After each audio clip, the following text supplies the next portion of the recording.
Hello learners, welcome to my channel UGC NET JRF Hindi. आज की हमारी कहानी है दुनिया का सबसे अनमोल रत्न प्रेमचंद।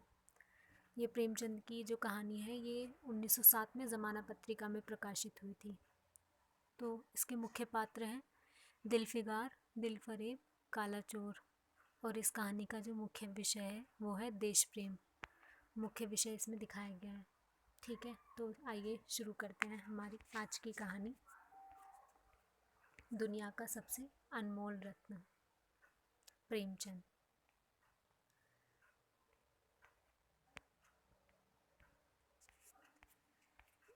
ये इसकी भूमिका है और अब ये हमारी कहानी शुरू होती है। इसका परिचय है यहाँ से। आइए शुरू करते हैं। दुनिया का सबसे अनमोल रत्न प्रेमचंद। दिलफिगार एक कटीले पेड़ के नीचे दामन चाक किए बैठा हुआ खून के आंसू बहा रहा था। वह सौंदर्य की देवी यानी मलका दिलफरेब का सच्चा और जान देने वाला प्रेमी था।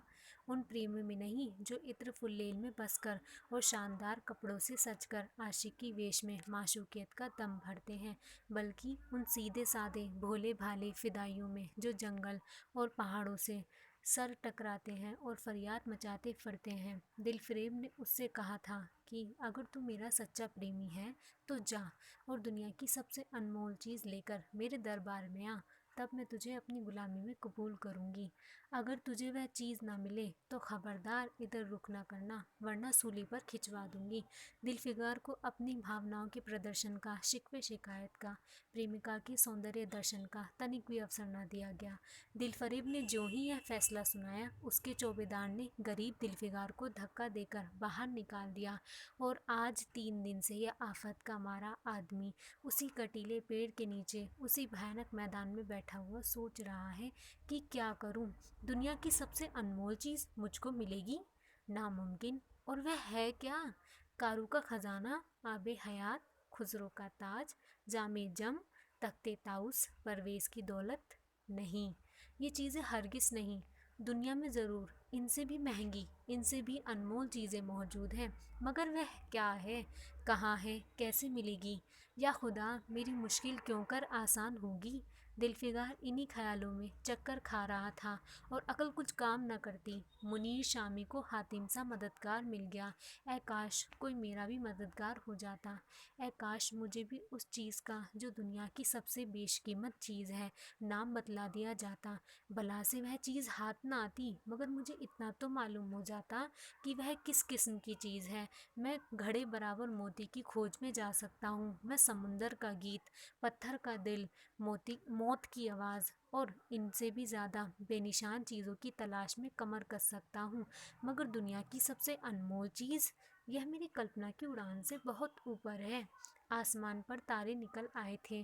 दिलफिगार यकायक खुदा का नाम लेकर उठा और एक तरफ को चल खड़ा हुआ। भूखा प्यासा, नंगे बदन, थकन से चूर, वह बरसों वीरानों और आबादियों की खाक छानता फिरा। तलवे कांटों से छलनी हो गए, शरीर में हड्डियाँ ही हड्डियाँ दिखने लगी, मगर वह चीज़ जो दुनिया की सबसे बेशकीमत चीज़ थी ना मिली और न उसका कुछ निशान मिला। एक रोज़ वह भूलता भटकता एक मैदान में जा निकला, जहाँ हजारों आदमी गोल बांधे खड़े थे। बीच में कई अमामे और चोगे वाले दड़ियल काजी अफसरी शान से बैठे हुए आपस में कुछ सलाह मशवरा कर रहे थे और इस जमात से ज़रा दूर पर एक सूली खड़ी थी। दिलफिगार कुछ तो कमज़ोरी की वजह से, कुछ यहाँ की कैफियत देखने के इरादे से ठिठक गया।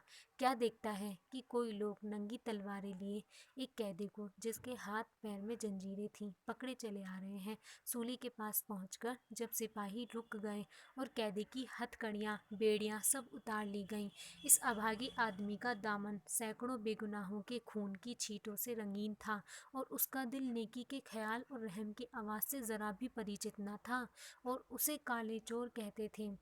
सिपाहियों ने उसे सूली के तख्ते पर खड़ा कर दिया, मौत की फांसी उसकी गर्दन में डाल दी और जल्लादों ने तख्ता खींचने का इरादा किया कि वह अभागा मुजरिम चीख कर बोला, खुदा के वास्ते मुझे एक पल के लिए फांसी से उतार दो, ताकि अपने दिल की आखिरी आरजू निकाल लूं।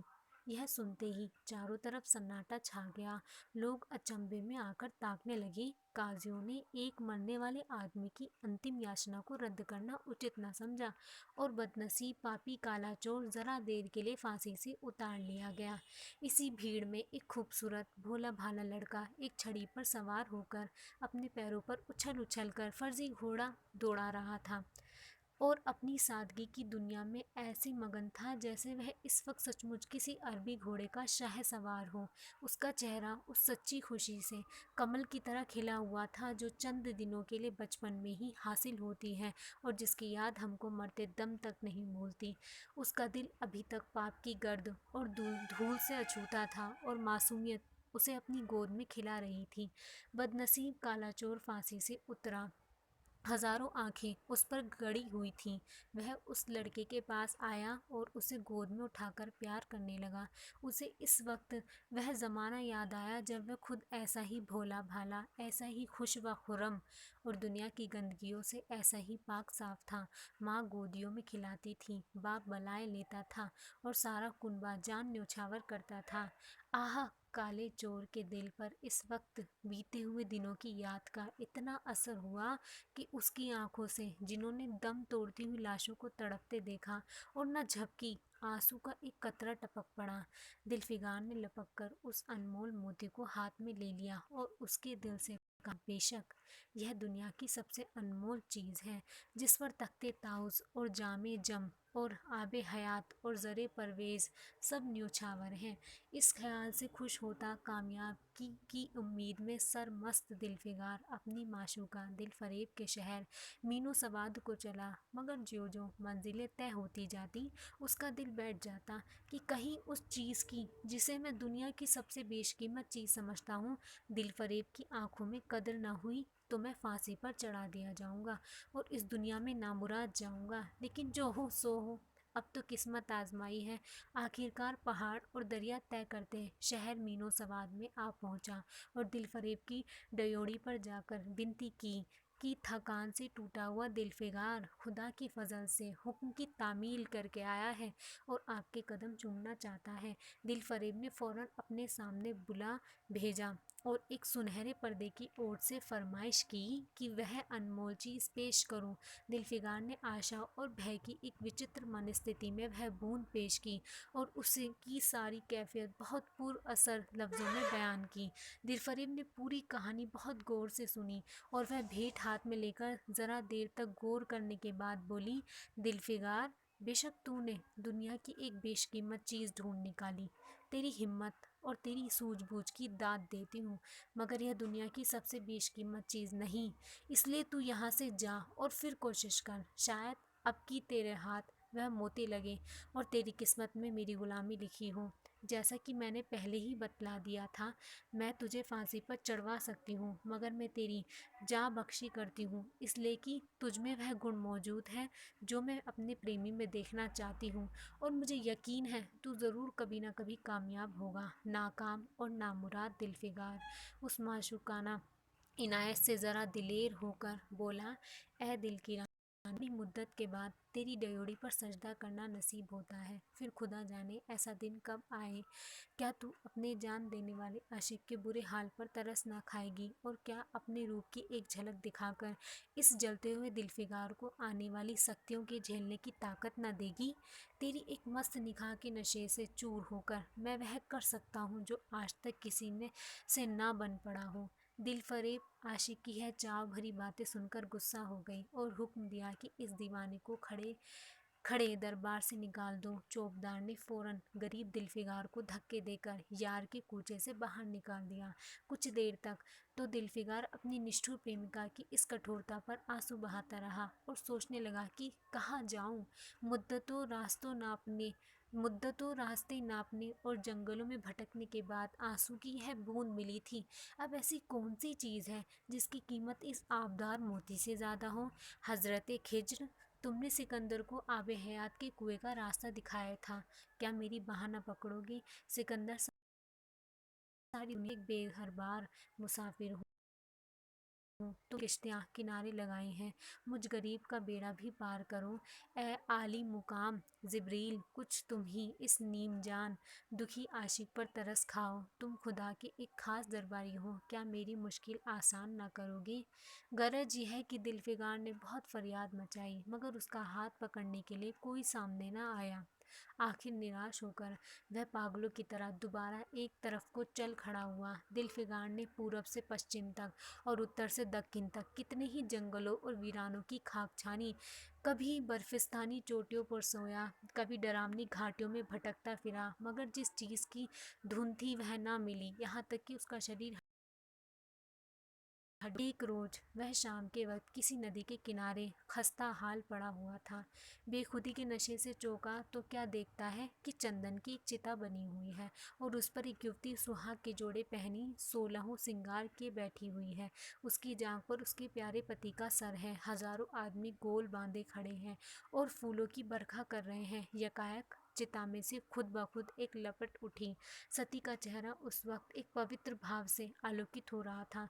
चिता की पवित्र लपटें उसके गले से लिपट गई और दम के दम वह फूल सा शरीर राख का ढेर हो गया। प्रेमिका ने अपने को प्रेमी पर न्यौछावर कर दिया और दो प्रेमियों के सच्चे पवित्र अमर प्रेम की अंतिम लीला आग से ओझल हो गई। जब सब लोग अपने घरों को लौटते तो दिलफिगार चुपके से उठा और अपने चाक दामन कुर्ते में है राख का ढेर समेट लिया और इस मुट्ठी भर राख को दुनिया की सबसे अनमोल चीज समझता हुआ सफलता के नशे में चूर यार की कूचों की तरफ चला। अब कि जो वह अपनी मंजिल के करीब आता था उसकी हिम्मत बढ़ती जाती थी। कोई उसके दिल में बैठा हुआ कह रहा था, अब की तेरी जीत जीत है। और इस ख्याल ने उसके दिल को जो सपने दिखाए उनकी चर्चा व्यर्थ है।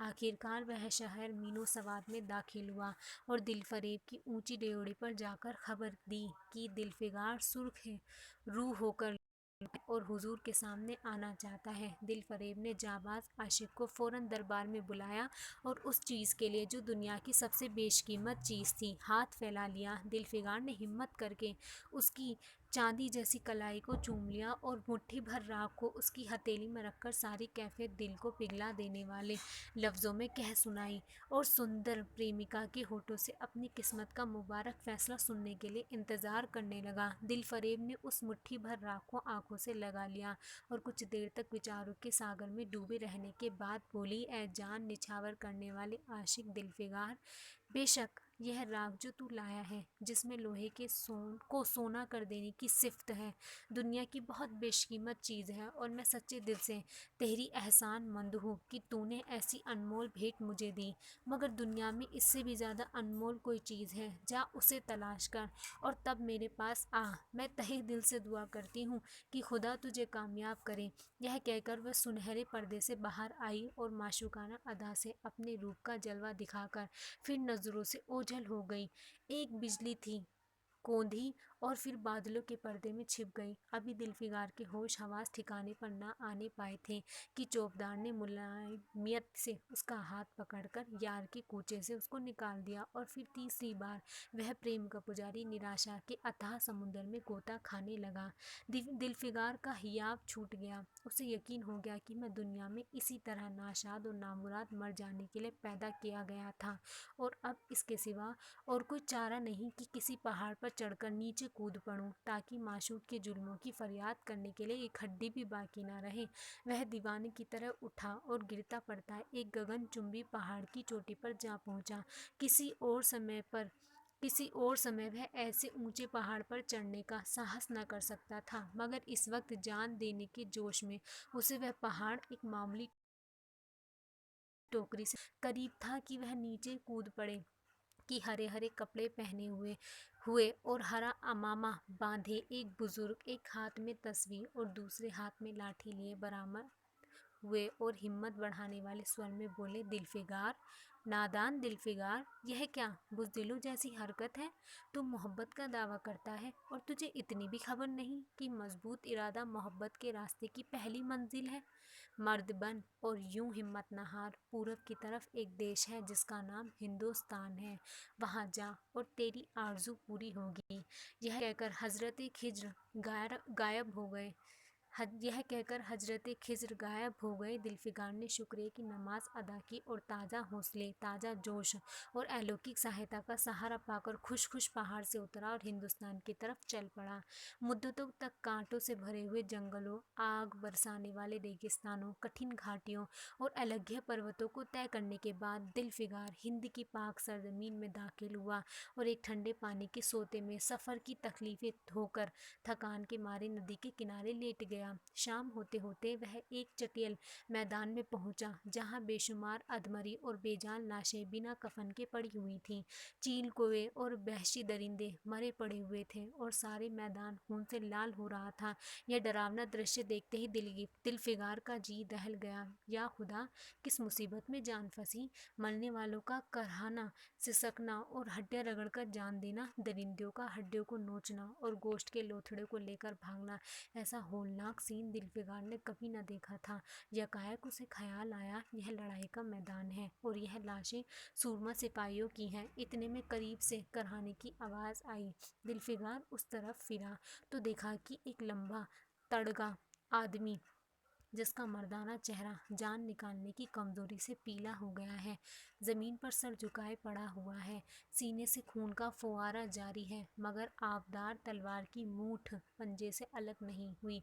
दिलफिगार ने एक चिथड़ा लेकर घाव के मुंह पर रख दिया ताकि खून रुक जाए और बोला, ए जमा जब तू कौन है? जवां मर्द ने है सुनकर आंखें खोली और वीरों की तरह बोला, क्या तू नहीं जानता मैं कौन हूँ? क्या तूने आज इस तलवार की काट नहीं देखी?